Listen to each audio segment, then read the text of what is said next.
Hello, good morning. I'm in Chicago waiting for the plane, and I would like to share with you some of my memories from AXPONA 2024. The show just closed the doors yesterday evening. We've done the packing and unwinding the rooms, and then we had dinner, and then it's over.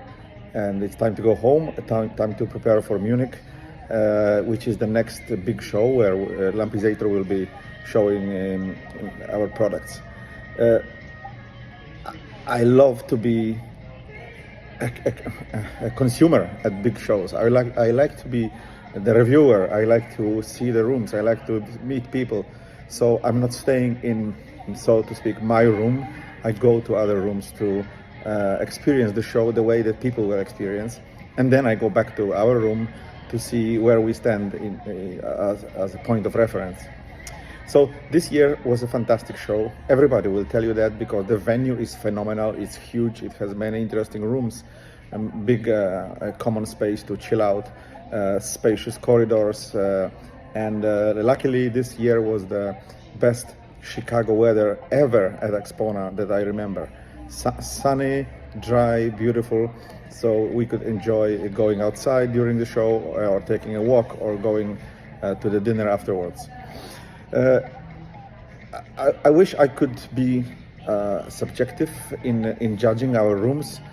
We had two rooms where the Lampizator was present, so I cannot be subjective. So you can forget what I said and don't trust me on that. But honestly, these were very, very good rooms because the partners that we were exhibiting with presented fantastic craftsmanship in creating rooms that sound great, and they brought fantastic electronics.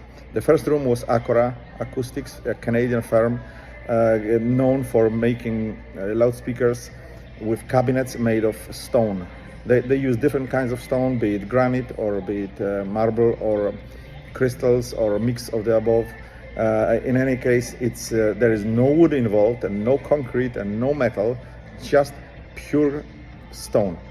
And one might think that it is just a fashionable way of doing something differently, but clearly he would be mistaken because Acora manages to achieve sound, in my opinion, and I consider myself a speaker builder, absolutely not achievable in this configuration from wooden or MDF or plywood enclosures.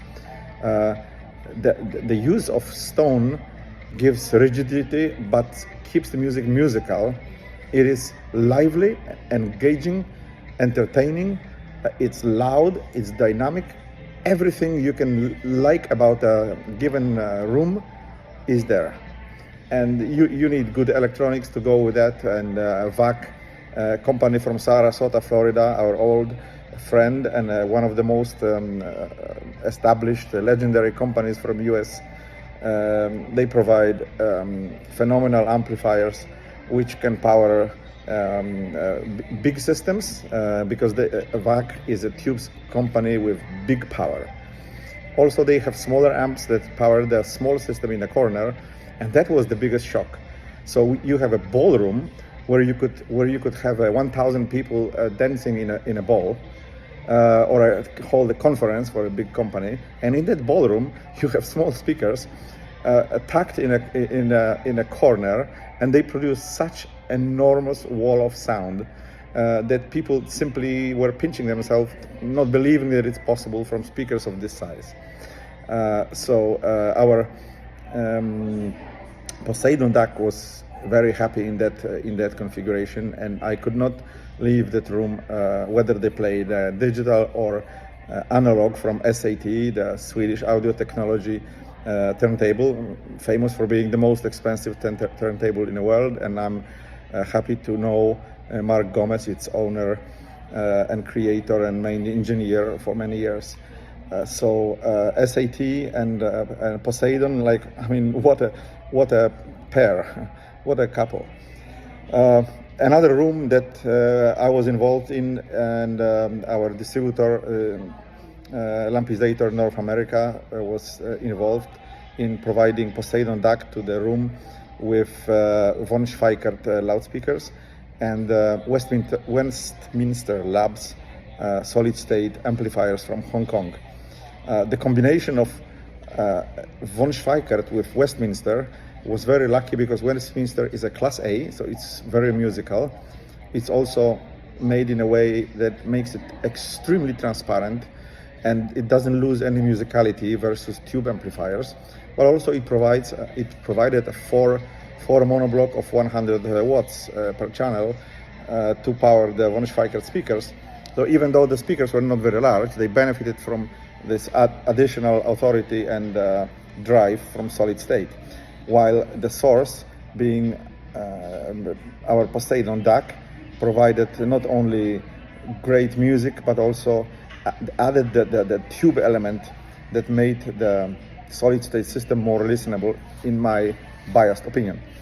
So people were really happy in that room. I saw many visitors coming back and staying longer, or coming for the first time, then going to see the whole show and coming again. They said, okay, I've seen the whole show, I want to come back and chill out in your room because it's the room that gives me a lot of pleasure.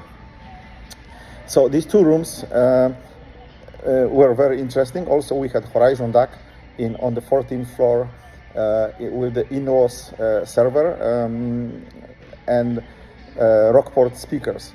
Rockport speakers are very stiff, almost like the stone, and very, very rigid. So they are very, they add very little coloration to the sound of the drivers.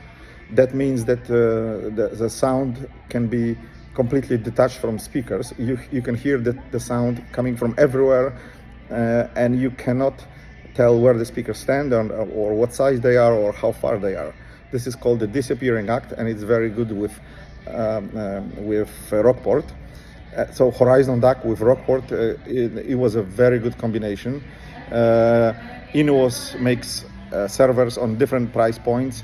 We were listening to a $5,000, so in relative terms, a not very expensive server, and the combination was absolutely to die for. Going now to rooms without Lampizator, I can be more objective because I love to give good review to rooms that deserve it. And I know how much effort it takes to make a good room. People come 5 days before the show opens and they unload tons and tons of room treatments and decorations and furniture and lamps and equipment and cables and chairs, and they make listening sessions and they make tests and they make setups. And when the door opens, each of those people is already after 3 days of very hard work, and it has to be appreciated when the result is very good. So the first room, I will go without any particular order. I just want to mention perhaps 3 or maybe 4 rooms. The first room that attracted my attention and made me jump and made me stay longer and listen was Audionaut room. I have to make a confession that I'm a huge fan of Audionaut equipment. And the second confession is that I'm not a big fan of their hotel presentations in previous years, be it at AXPONA or any other show around the world. I had such high expectations always with Audionaut that these rooms were leaving me unsatisfied. It was okay, but it was not what it should be. So this year, I don't know if it was a good decision or a lucky chance, or was it simply the fact that Peter Quartrup, the owner and main person behind Audionaut, came personally to Chicago and he was DJing the room. I must say that I was disappointed that he was DJing in a passive way, because he can talk very passionately about the music and about his choice of vinyl, etc., etc. But we had some conversation, and Peter Quartrup definitely made the room sound like I remember that Audionaut should sound. What is more interesting, the Audionaut room had quite inexpensive range of electronics, like the basic electronics, and that they had the amp that was my first amp in my life, the Audionaut Sorrow. It was like a travel in time for me, 40 or 30 years behind, and I recognized why I loved Audionaut back then. but also they had very sophisticated speakers. They had the model E, but with what is called field coil magnets. So not solid magnets, but magnetic field is created by current going through coils. This I start to recognize field coil as a sound signature which I really like. So I like ferrite magnets. I like neodymium magnets, and then the top magnets are alnico. They are always sounding best to my ears. And now field coil is becoming the next alnico, so something on the top of the driver magnetic foot chain. So Audionaut with their field coil sounded so involving, so engaging, so quick, and I planned to stay 5 minutes in that room, and I stayed 20, not because we spoke with Peter Quarter about life and getting old in this industry, but also the music was really phenomenal, and there was absolutely not any of the audiophile type of song selections. It was not the Anna Kral. Peter knows how to play good music, which is not recognizable for me because I'm not by no means such a music connoisseur as he is. So thumbs up. Peter, keep it this way, and I wish you luck with your aching hip. Next room, which really stood out for me, and I didn't expect it. Not that I have low regard for Dynaudio, a Danish loudspeaker company, but I simply never was lucky to hear them in an optimal setup. This year, I go to the room and I'm the only person there. It's the end of the show, so I could sit there in absolute quiet environment. And I didn't know the speakers, but they called them their flagship. And I'm sorry, I could not remember the name of the speakers, but you could probably Google them. They were like woofer, mid-range tweeter, mid-range woofer towers, and with traditional drivers, nothing strange about it. The price is supposedly under 60K, so it's not as in stratospheric range as some manufacturers. So for 50-something K, you get flagship of the most respected Danish manufacturer, one of the oldest still on the market, and that sound was to die for. I could not believe my eyes and my ears, and I was like looking back at the guy who was DJing, and he was smiling at me, and I thought, oh my God, you know what I mean? This is not happening. What have you put in my drink? So yeah, Dynaudio this year was absolutely phenomenal. Next room is Clarisys. I like panel speakers, and every time I hear a good panel speaker, be it an old Apogee or a new Clarisys, I'm really happy. And I walk into the Clarisys room, and I'm expecting to hear the huge auditorium monsters. Because the show is the only possibility to hear them. Nobody will have those huge speakers at home. They are expensive, and I never encountered them in a private environment. So I'm expecting auditoriums, and I see them entering the room, but they are not the ones that played. They had this miniature new model that they debut, and they brought them secretly and debut just here at AXPONA. I believe they are called Piccolo, and they were in a ballroom. Again, the ballroom was like a tennis court, and with 30 feet ceiling, and they were completely filling the room with beautiful sound, dynamic, with deep bass and space and colors. So there was nothing missing from speakers that cost around 20,000, and they are the smallest in their range.